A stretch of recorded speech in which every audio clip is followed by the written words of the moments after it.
lehendakari postu hartzea. Erronka handi bat, zen eta gure bataila kulturalotarako sekulako tresna da. Eta goiei komentatu izan dut behin jogoetan, baina langileeri ere pasar ezebertzen mesua da sekulako lan egiten dela eta behar da ez direla kontziente beti, ez direla jabetzen ze lan egiten da eta ze impactu duen horrek. Eta gu pixka bat periferian gaudenak eta gaudenak barruko gurpil hortan konturatzen gara. Ze tresna ikaragarri dugun eta behar dugula hori indartu, ze ez badu indartzen erortzen da. Eta hori paralden ere badakigu.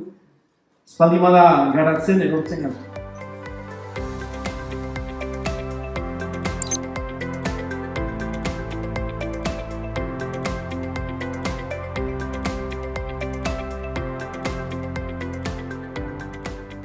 Berria jasan ditugu aldaketa egokitzapen guzti horietan parte hartu izan dut. Esan dezaket berria proiektu sendoa dela gaur egun, lantalde sendoa eta profesionala dugu atzean.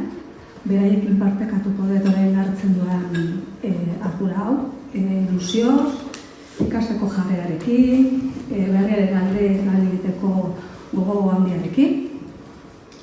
Eta, ikusiko dugu, zuek parte zarete berriaren parte zarete, parte garrantzitsua, zuekin partekatuko dugu gure arte bezala proiektua.